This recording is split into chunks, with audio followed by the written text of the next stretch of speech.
It's become a little rough country, right? Politically. It's been a little dangerous politically. You're talking about Brazil. Yeah.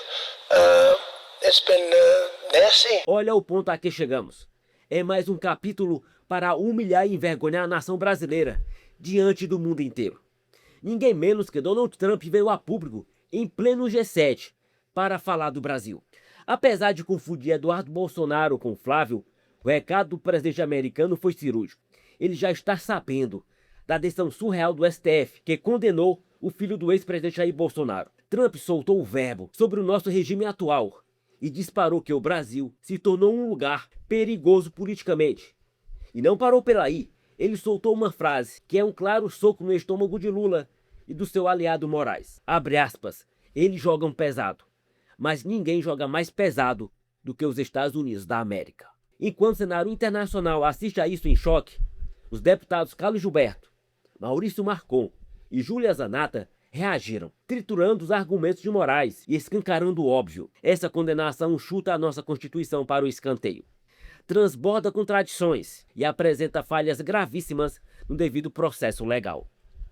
É uma verdadeira aberração jurídica. Veja. How was your interaction here in Evian during the G7 with the Brazilian President Lula? Did you talk about the new U.S. tariffs on Brazil? Did you talk about the U.S. designation of criminal gangs? Yeah, no, we did. How was it? I spent a lot of time with him, actually, and it's become a little rough country, right? Politically. It's been a little dangerous politically. You're talking about Brazil. Yeah. It's been nasty. I hear they arrested somebody that's running for office today.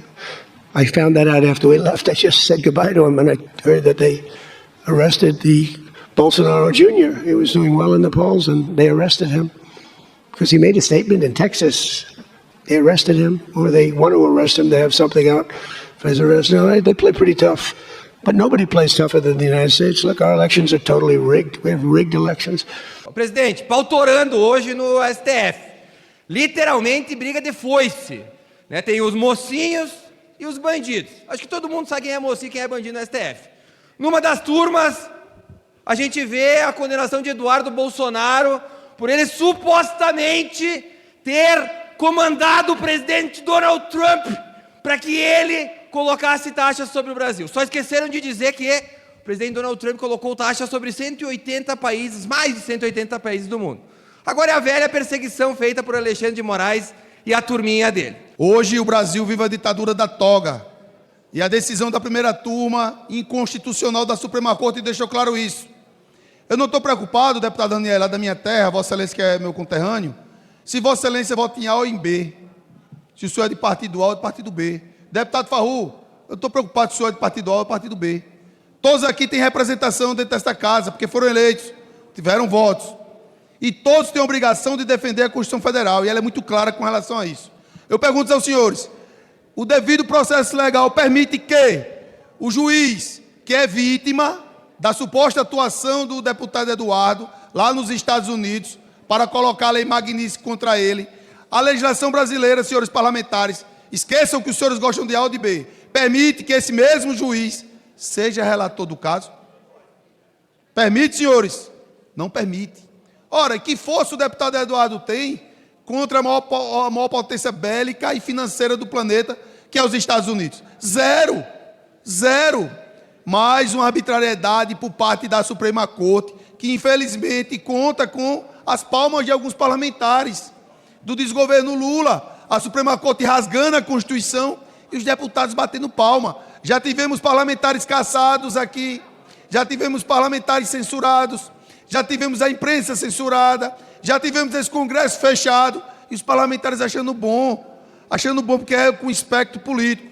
Eduardo Bolsonaro tem toda a nossa solidariedade como líder da oposição, ele é um exilado político, não cometeu crime nenhum. Isso é uma articulação da Suprema Corte que é política, que faz o judicialismo de coalizão em defesa do descondenado Lula, para tirar o deputado mais votado da história do Brasil das eleições de 2026. Essa que é a pura verdade, senhor presidente. Mais um péssimo exemplo. Por isso que a Suprema Corte brasileira vem sendo desmoralizada reiteradas vezes pela justiça das democracias que respeitam a sua legislação. A exemplo da Espanha, a exemplo da Polônia, a exemplo agora da Itália, que deu uma verdadeira aula à Suprema Corte brasileira, e a exemplo dos Estados Unidos. STF, ditadura da toga. Obrigado, presidente. Subo aqui essa tribuna para falar sobre mais um absurdo.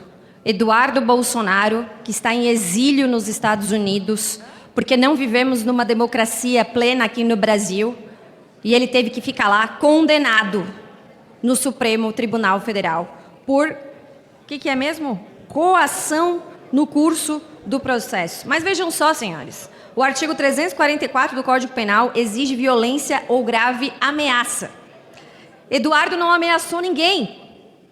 Ele articulou politicamente, deu entrevistas e denunciou no exterior os abusos cometidos contra a direita no Brasil, coisa que a esquerda fez a vida toda, e agora se mordem de inveja porque Eduardo é recebido na Casa Branca, porque Flávio Bolsonaro, por articulação de Eduardo Bolsonaro, é recebido pelo presidente Trump.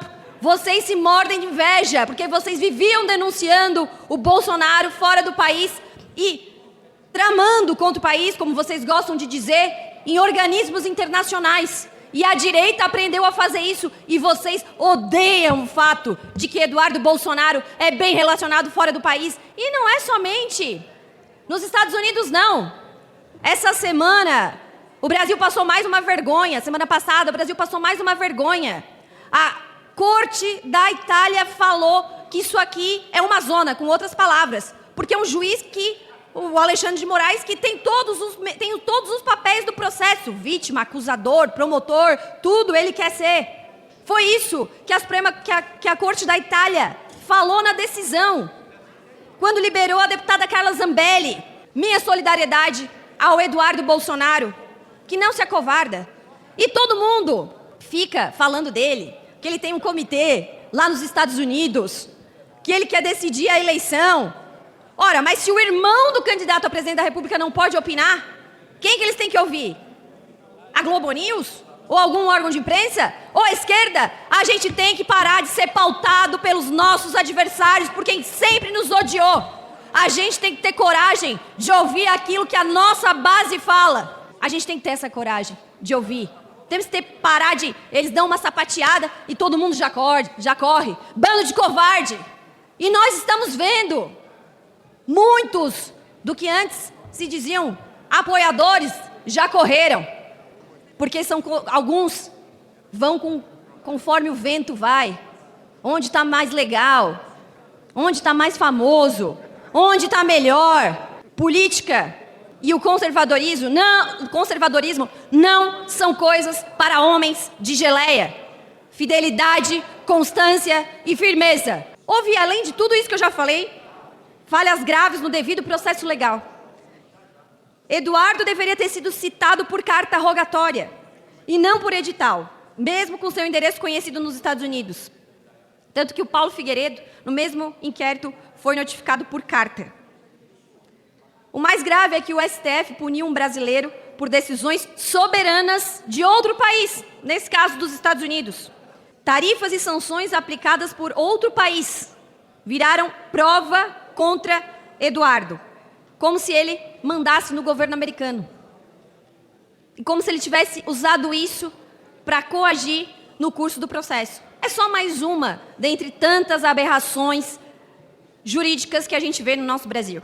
Afinal de contas, o juiz auxiliar de Alexandre de Moraes, quando tivemos o vazamento das conversas do gabinete de Moraes, o juiz Ayrton, se não me engano, falava: temos que pegar o Eduardo Bolsonaro. E em outra conversa falava que tinha que usar criatividade para pegar a Revista Oeste, entre outros veículos de comunicação. É isso que vocês apoiam. Vocês fizeram de tudo para eliminar a direita brasileira. Mas a direita brasileira, ela vive. E o povo não é bobo. A direita brasileira resiste. E vocês não vão calar a nossa voz. Vocês não vão nos eliminar politicamente. Nós vamos voltar com certeza. E vamos voltar com tudo, sem dó nem piedade.